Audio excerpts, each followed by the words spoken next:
Good afternoon, everyone. My name is Valerie Negron, your host for today's webinar.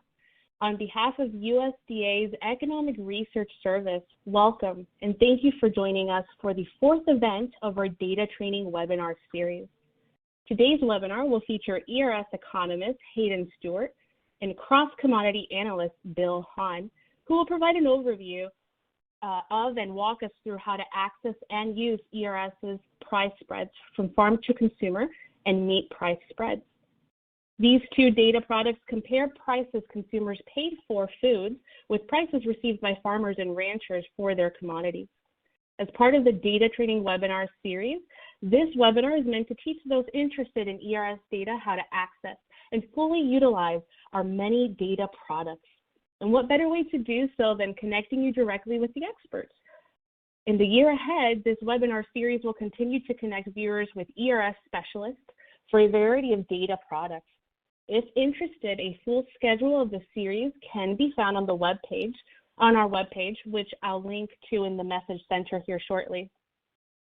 Before I introduce our speakers, I'd like to remind you that this webinar is being recorded and will be posted to the ERS website next week. If you have any questions during the webinar, please enter them into the chat feature at the bottom left-hand corner of the screen, and our economists will answer them during a Q&A session after the presentation. Now, it's my pleasure to introduce today's two speakers. Our first speaker is Hayden Stewart. He's an economist in the food markets branch of our food economics division. His research focuses on consumer economics and the food market structure and performance. Joining Hayden is cross-commodity analyst Bill Hahn. Bill is part of our market and trade economics division's animal products cost of production branch, where he has worked on livestock-related research since 1986. Thank you both for joining us today. Hayden, I'll hand it over to you. Hi, thank you for the introduction, Valerie. This is Hayden, and I'm pleased to be here today with my colleagues Bill and Jeffrey and talk with you about ERS price spreads data. Of course, I appreciate everyone who is listening in and taking the time to join us. During today's webinar, we will first define what we mean by price spreads. We will then explain the background a little behind why ERS developed these data, along with some background on how the data are commonly employed. For those of you interested in taking advantage of the data yourselves, we will further provide an overview of what is available and demonstrate where to locate the data on the USDA ERS website. And finally, we're happy to take any questions you may have. So, to begin, whether we're talking about an apple, a loaf of bread, or a cut of meat, the foods that you and I buy at grocery stores generally started in some form at the farm. Food manufacturers, wholesalers, and retailers, among still others, may have also played a role at some point by transforming or transporting that initial farm product. Price spreads are the difference in a food's value at any one of those stages and a different stage of the production and marketing chain. Farm to retail price spreads, as the name implies, for example, are the difference between what a consumer might pay for an item at the grocery store and what farmers receive for the agricultural commodities embodied in it. In this slide I'm showing you here, we consider fresh field-grown tomatoes. And as you can see on the first bullet, we will start our calculations with a simple measure of the food's retail price. Now, the data here are from 2021, and in that year, the monthly average retail price of fresh field-grown tomatoes was $1.85 per pound. Okay, that's the first of the stages in the marketing chain I mentioned, or the last, actually, as the case would be. And as you can see, we're next going to have to consider some kind of conversion factor. We have to ask ourselves, okay, for that pound of fresh field-grown tomatoes, what did farmers supply initially at the beginning of the chain? In the case of tomatoes and most other fresh vegetables, we have to assume that some amount of product was damaged, spoiled, or otherwise lost. In this particular case, tomatoes, we assume that 1.2 pounds are supplied for each pound at retail. The next step, and that you see in the third bullet there, is we're going to have to value that 1.2 pounds at the farm level. And we have data for that on what prices were received by farmers for their commodities. And in 2021, approximately 66 cents was received by farmers per pound of tomato at retail. And then the last two bullets here, you can see the calculations. In order to calculate the spread, we would subtract the retail value from the farm value. It's $1.19 in this case. Also of interest is the farm share of the retail price, which is based on the ratio of the values at the two stages. Moving along, we showed you all this stuff, how we get there, what we do, but why? What is our motivation in calculating farm to retail price spreads? Well, for one thing, we have to do it. The Agricultural Marketing Act of 1946 requires USDA to estimate the spread between retail and farm level prices for various commodities in various forms.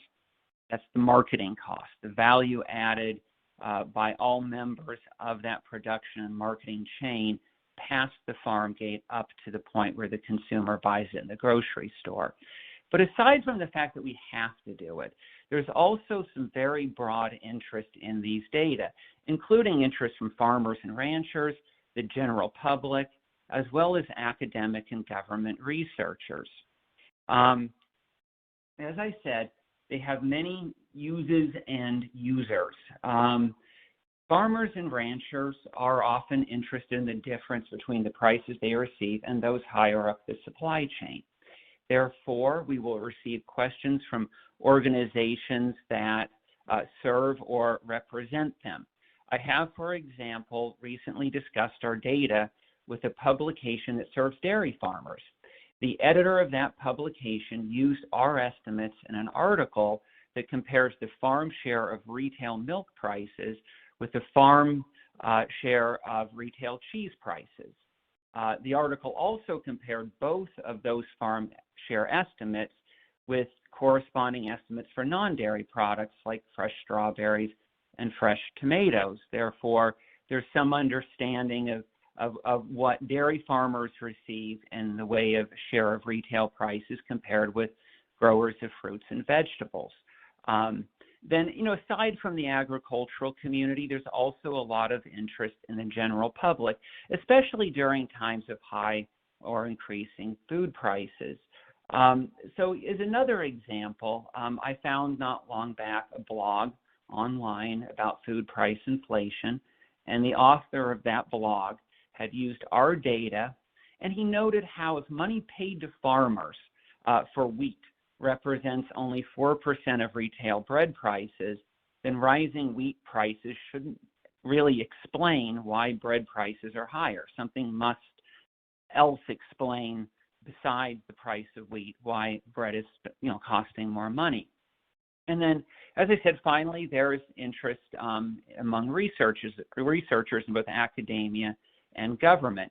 And to highlight a few recent studies, I'll now turn it over to my webinar co-host, Bill.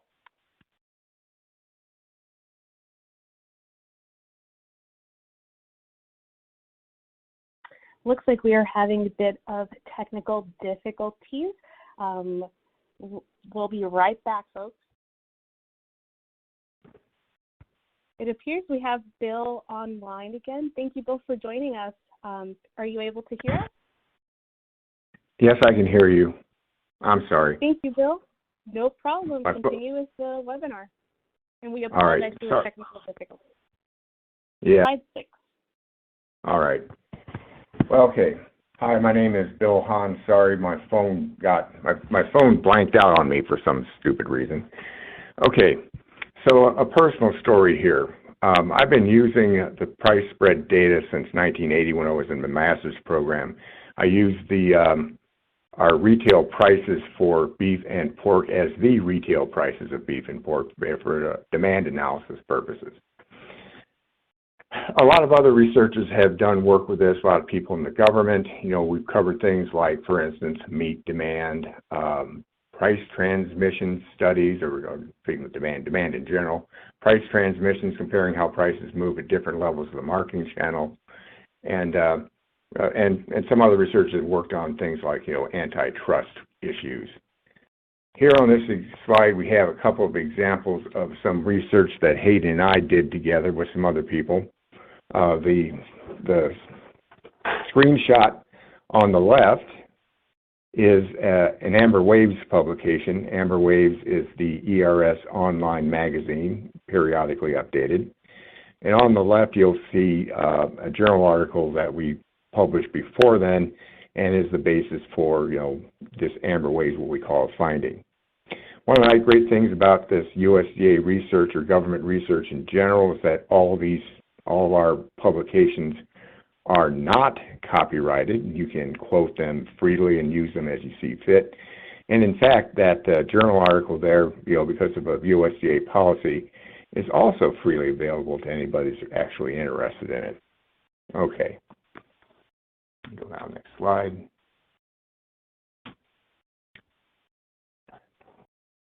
There we go. Where am I at? Okay, sorry. All right. So, I got confused. ERS estimates two prices, price spread data. We've got the meat price spreads that I'm in charge of, and these look at meats, poultry, and eggs. And we got the price spreads from farm to consumer, which are the other agricultural items that Hayden was talking about earlier. Now, how to find this data on the ERS website, which is www.ers.usda.gov. If you go onto the website, and at the top of the website, there's a sort of maybe navy bluish bar, and they have something, a number of links, one of which says data products. So if you click on that, and then start scrolling down, you'll find the various price spreads in listed out, or all the kinds of data listed in alphabetical order. We've got the meat price spreads here, and you click that link, you end up on this page. And what we're going to be showing you next is some of the data from the choice beef values and spreads, okay? Now, I'm going to, basically, there are four what we call values in there. We'll talk about this a little bit more in detail later, but our retail steer, our retail beef, is sort of a composite made up of all kinds of different beef cuts. So it's not really a price for a specific kind of beef, so we call it a value. So our basic values, we have a retail value, and that would be like the purplish line close to the top. There's the gross farm value, which is a red line. There's a wholesale value, the green line. You'll notice that those two, the red line and green line, track each other fairly closely, but they start to diverge about 2015. And then at the bottom, which you can barely see, something called the byproduct values. Now, we track the retail price is, in fact, the price for beef at the grocery store. But steers and heifers and cows and bulls will produce things other than meat. They got hides, edible and inedible byproducts, fat and bone. All these have some value, and the byproduct credit or byproduct value corrects for those values there. I want to show you some of the recent beef and beef values and spreads. So I've got the data comes out monthly on the retail level, and the most recent data we have is for May of this year. So I've got January through May of this year, and before that, and these bar charts, I've got the annual average for 2020 and the annual average for 2021. So if you look at this, the blue bar is basically the meat value of the steer. Okay. Now, the red bar is when you add the red bar to the blue bar, you get what the wholesale value of that meat is worth. And the total height, top of the green bar, is the retail value. So looking at this thing, retail beef values so far this year have been somewhat higher than they were for the average of last year. The price spread for these guys, the farmer's share has fluctuated around between 39 to 41%. Generally speaking, actually, prices for the total retail price of beef is lower and have been slightly decreasing from January through May of this year. The farm value of beef is in fact a bit higher in May than it was at the beginning of the year, which is why, for instance, that farmer share is 41%. The retail price has gone down, the farm price has gone up, so they've ended up with a larger share of the retail dollar. We've also got more meat price spread tables here. We got a point there to the pork values and spreads. That has data that's quite similar to the beef values and spread in terms of having spreads and gross farm, net farm, byproduct, retail and wholesale values. There's also sheets on here for what we call retail prices for beef, poultry, cuts, eggs, and dairy products. I get my retail prices from the Bureau of Labor Statistics, and every month I put these in this sheet, and so I'll show you all these animal products. It's a nice, convenient place to find the Bureau of Labor Statistics data. And then there's a summary file down here, which shows only a couple months of the most recent stuff. So it's much less detailed than the other guys. I got this historically monthly data, which for beef and pork goes back by month to 1970. And that's where I got that data from, that first beef graph over time. We have more information about meat price spreads, and you can find our documentation link close to the top of the meat price spread file. And let's talk about that documentation for a bit. So the idea here is we want to price an animal at different points in the marketing chain. We price the whole animal as it leaves the farm, and we price the whole carcass as it leaves the packing plants. As I mentioned before, we're going to include byproduct values correction for the non-meat parts of the animal, for that part of the packer's sales that it's not meat. And then when we get to the grocery store, we buy back all that animal's meat from the grocery store meat case. So that gives us our values at the 3 points in the marketing channel for meat. Keeping on with the methodology. So we have a fixed proportion between farm, wholesale, and retail. Basically, we're figuring that it takes 2.4 pounds of steer to make a pound of retail beef. That pound of retail beef is almost entirely boneless, by the way. A steer, 63% of that steer, that dressing percentage, 63% of a steer is a carcass meat.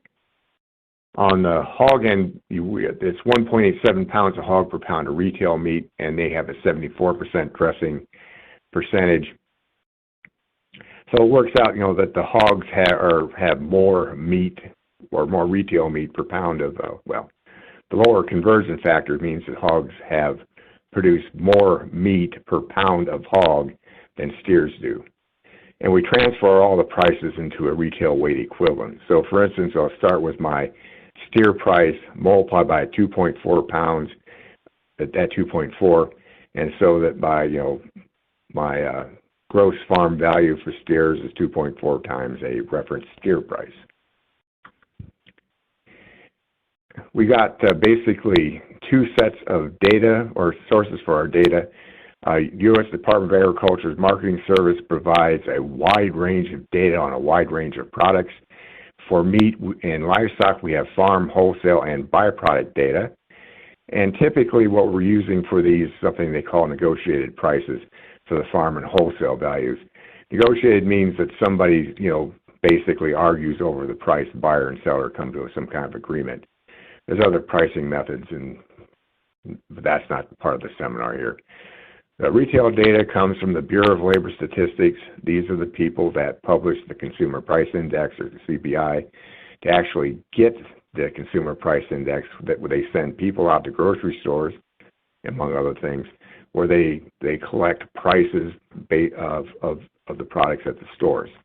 Or send it back to Washington, where everything's averaged up to make a price. Okay, and then they publish, in addition to the Consumer Price Index, those things that they calculate a large number of observations on will get published in their retail price database.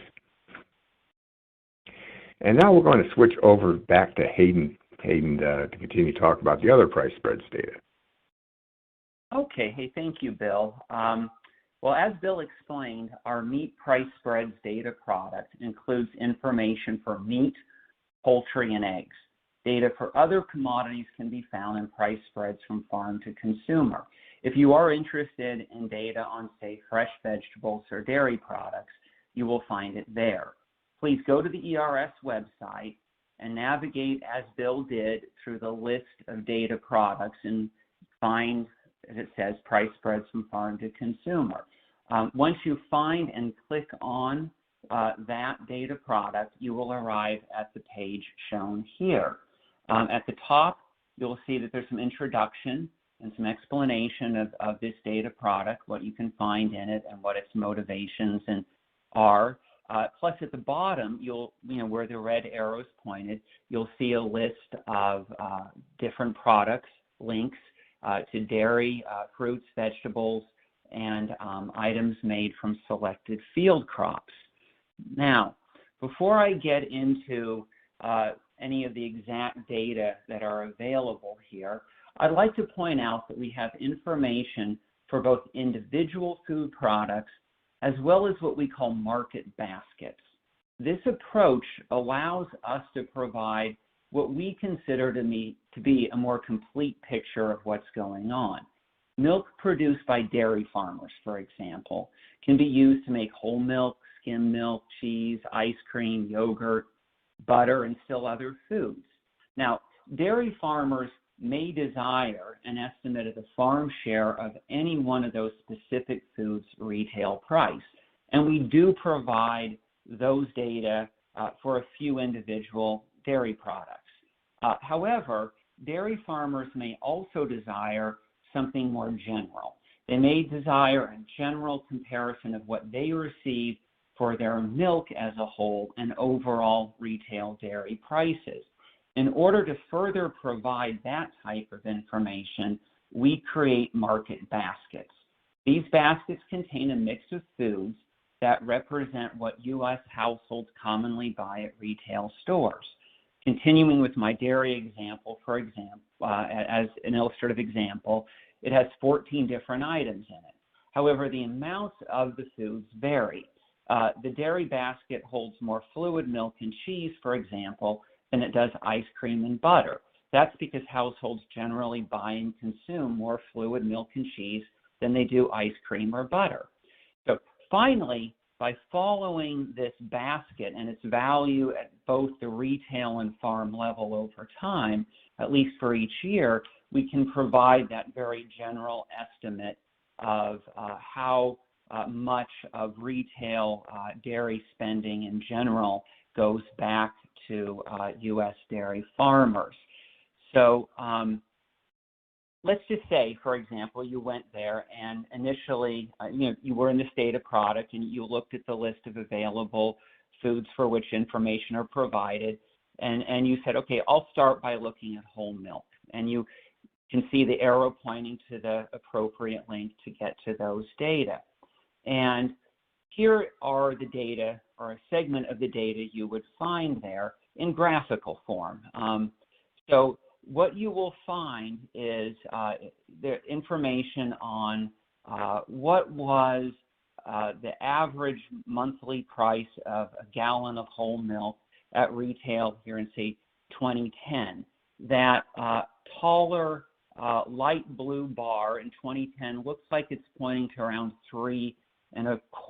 So that's what households paid at retail, in 2010 on average, roughly, for a gallon of whole milk.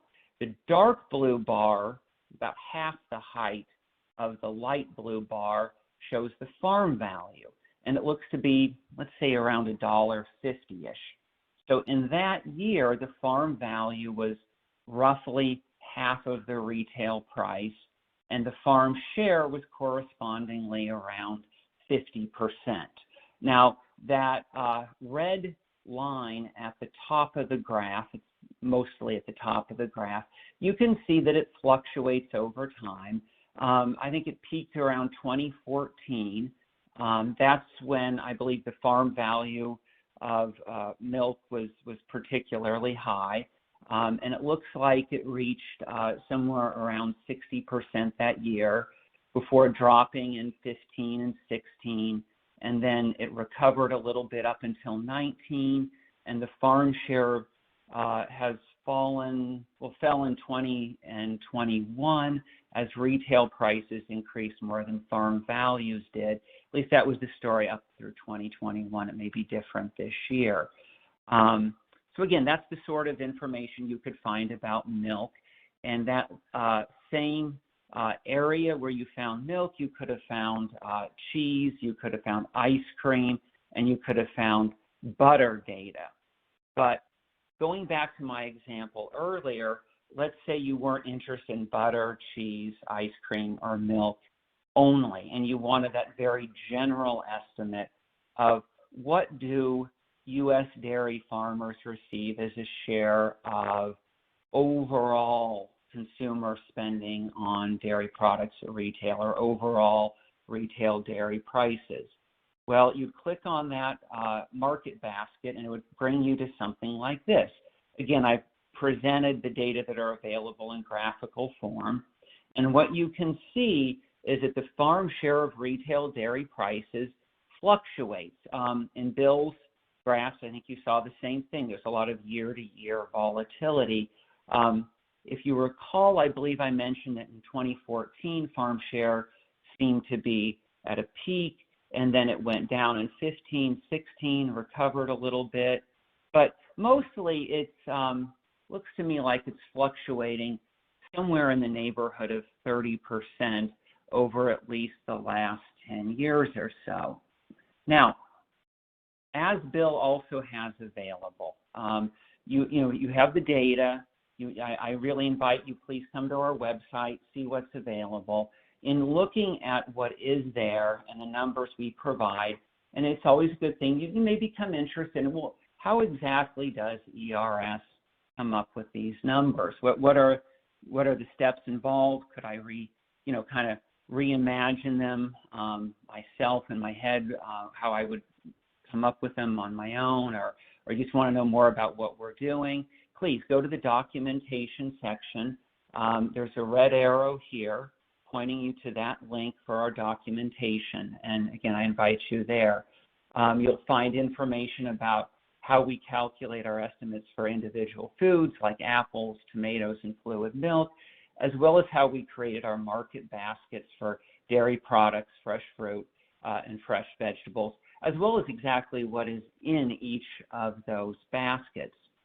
Now, in this next slide, and again, there's a lot of documentation. I had to pick something to show in today's webinar, and I chose the step-by-step instructions that you see here for cheddar cheese.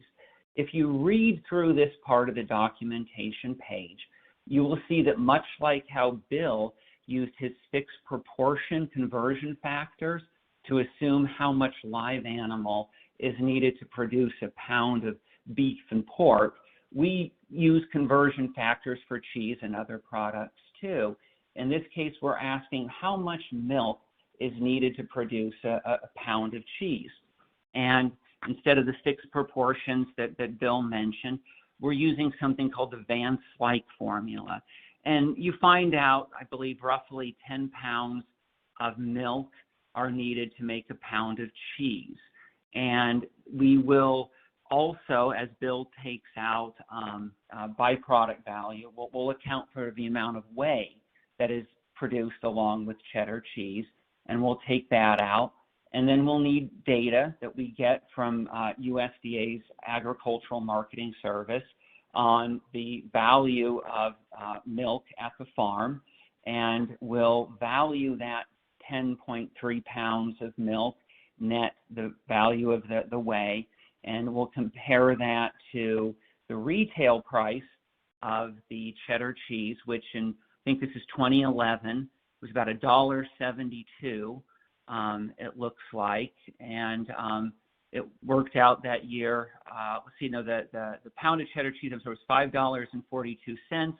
That was the retail value. The farm value, it looks like that $1.72 worked out for about a 32% farm share, I believe.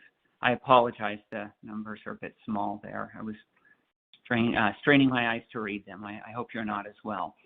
Now, lastly, on the methodology, I'd like to point to where you can get more information on the data sources we use to produce our data. And Bill already explained to you about the Bureau of Labor Statistics and how those data are collected as a part of the effort to measure inflation. We also use those data for price spreads from farm to consumer. Plus, we supplement that with some proprietary scanner data that ERS purchases in order to make it possible to calculate price spreads and farm share estimates for a few other foods. For farm level prices, we rely on information from other USDA agencies like the NASS and the AMS. Now, one very interesting feature of this data product, in my opinion, is something that my colleague Jeffrey has worked hard to produce, and that's interactive charts, visualizations. By interactive, I mean that you, the user, can go in and make choices, and the figure will change to depict the type of information you ask of it. So to see these interactive charts, you just click where the red arrow is pointing here, and this is a screenshot of just one of the many that are there. I believe there's 4 in total. And this shows the market basket data here for fresh fruit and fresh vegetables. I think the takeaway here is that the farm share is a little higher for fresh fruit than it is for fresh vegetables, so both fluctuate over time, and you, the user, could go in and click on one of these boxes to your right if you wanted, and have it add the data for milk and dairy products in there too, if you wanted. And as I said, there's a variety of other information available through those interactive charts, each different, each very colorful, I hope easy to follow. This here is an exercise that allows you to simulate how a change in the farm value of certain fresh fruit would affect those products' retail prices. Again, I invite you to journey to the website and check it out yourself. Thank you. Thank you, Hayden. We'll go ahead and open the floor for questions now. As a reminder, questions can be submitted through the chat feature located at the bottom left-hand corner of your screen. Before we begin, I'd like to introduce our panelist, Jeffrey Hyman, who will be helping us answer questions. Jeffrey is an economist with the Food Economics Division's Food Markets branch. His research revolves around economic factors related to diet quality and food choice. Jeffrey also manages ERS's price spreads from farm to consumer data product. Thank you for joining us today. For our first question, why are there 2 different price spreads data products? There's the consumer price spreads and the meat price spreads. Well, thank you, Valerie. That's actually a very good question. One reason is it just worked that way over history. Bill's division has long been studying the value of animals at different stages of the marketing channel. And my division has been putting out price spreads data for a variety of products, and there was no need to overlap, so to speak. Also, I would point out, and Bill may choose to elaborate on this, there's some interesting differences in the technology. In the case of, say, fresh fruit or fresh vegetables, when we talk about building a market basket or dairy products, we want to build baskets that represent what consumers buy at retail. Whereas in the case of meat products, there's a need to assemble products at retail and put them back together in proportions that would essentially recreate what can be harvested from an animal. Bill, would you like to add to that?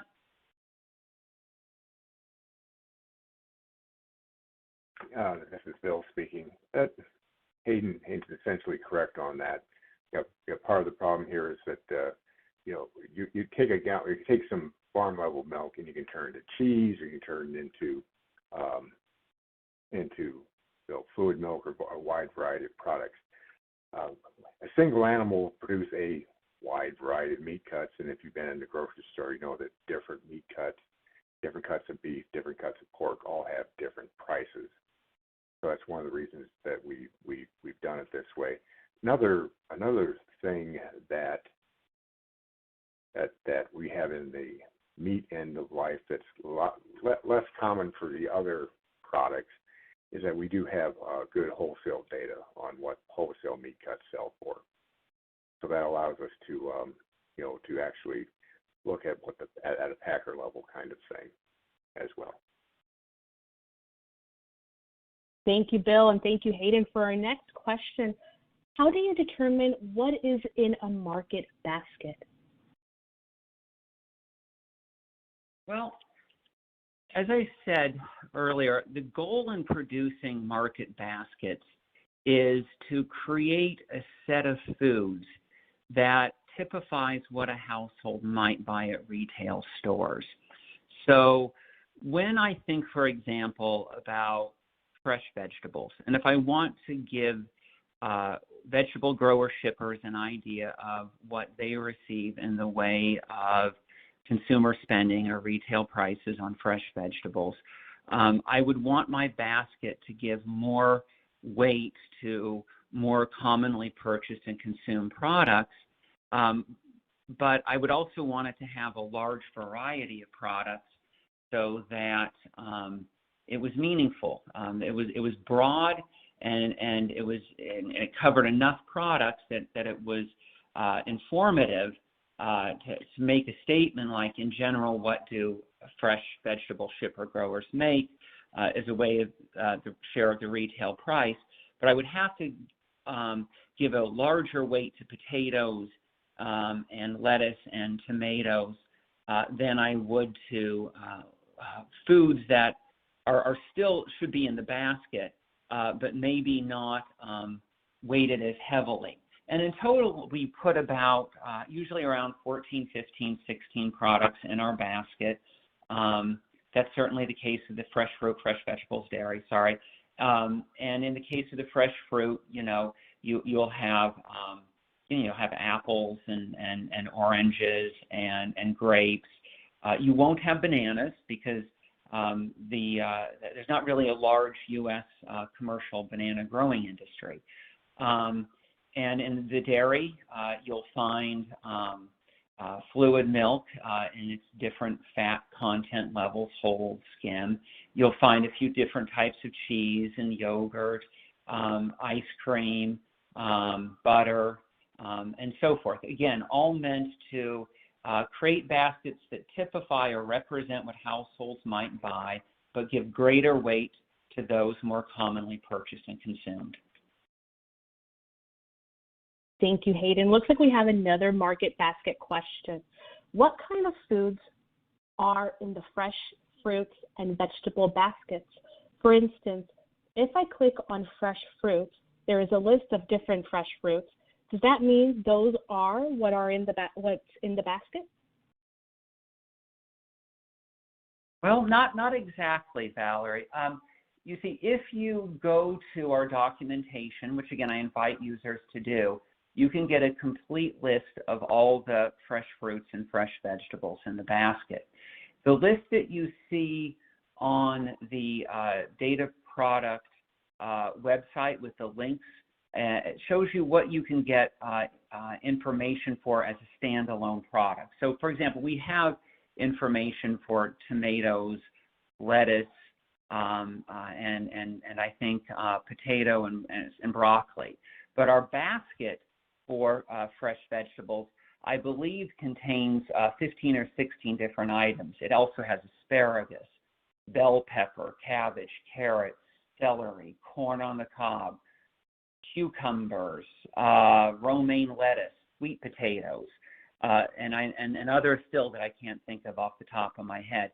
Again, it's a larger number of products because it needs to be broad enough to typify what households would buy at retail, and households don't just buy 4 or 5 products. It needs to be broader than that. Thank you. For our next question, is seafood included in the analysis?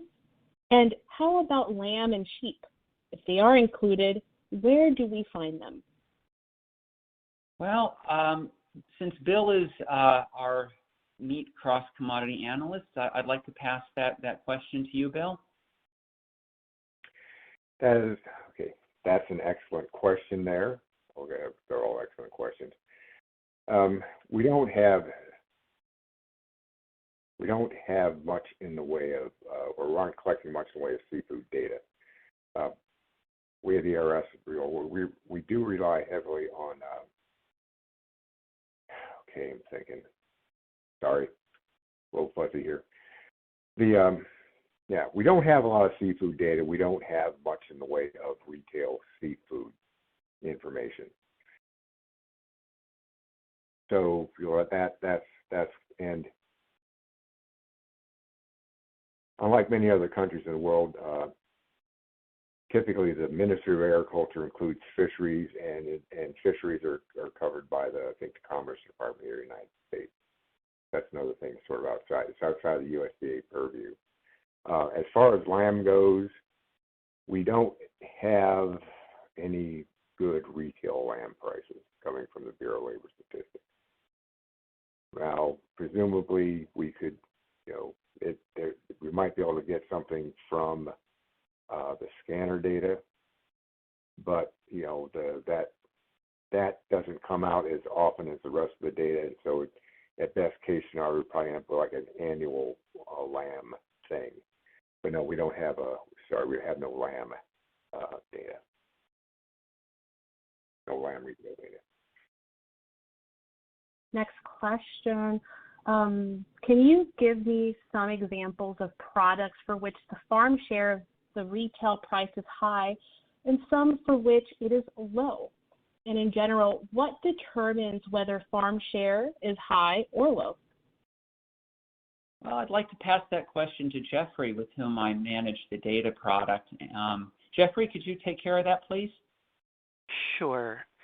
Happy to give some examples. In some years, the farm share of the retail price has been less than 5% for bread and about 20% for flour. Bread's lower farm share is to be expected because bread is made by mixing flour with other ingredients and baking and slicing. These additional marketing services cost money, and the more any such marketing costs contribute to a product's retail price, the lower the farm share of the price will be. Similarly, the farm share of the retail price is higher for fluid milk at about 50% than it is for ice cream at about 20%. Thank you, Jeffrey. Here's another question. Do we have forecasts for retail and farm prices? Well, Bill, do you think you could answer that? Yes, I can. As part of our Outlook program, we do, if you go to the ERS web page and look under publications, you'll find a large number of these monthly or periodic Outlook reports where we typically include like the most recent data on prices for many products along with production and such, and production, trade, imports, exports, demand. And so we'll have farm price forecasts in there. For instance, in the livestock, dairy, and poultry Outlook report, we have, the most recent one released, we've got forecasts for the rest of the year by quarter, and like the first quarter and annual averages forecasts for 2023.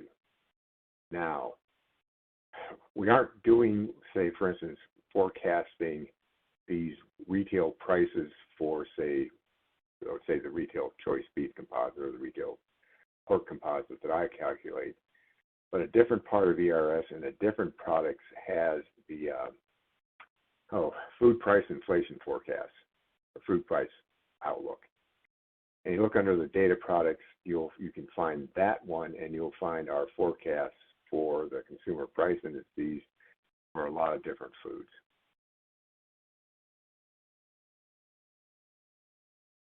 Thanks, Bill. Our next question is related to the information you showed on slide 30. Do changes in farm value for some products affect retail prices more than others? Yes, absolutely. That is true. As we saw on slide 30, clearly some retail prices are more sensitive to changes in farm prices than others. Generally speaking, if the farm share is greater, the retail price will be more sensitive than otherwise. Let's imagine, for example, that you have a retail product that costs $2. And if the farm share were, say, 20 cents, 10%, then, increasing that farm value from, say, 20 cents to 30 cents might increase the retail price to $2.10. As a percentage, that's not, 2 to 210 is smaller than if, there were, instead of an increase from 20 to 30, an increase from, say, 50 to 75 cents. The larger farm share means that a percentage increase in the farm value is going to lead to a larger absolute change in the retail price.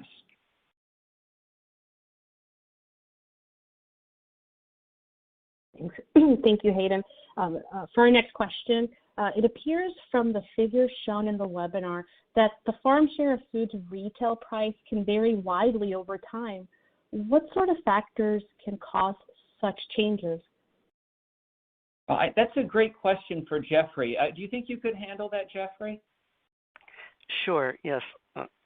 So farm level prices can change a lot from year to year and cause corresponding changes in the farm value of the food prices.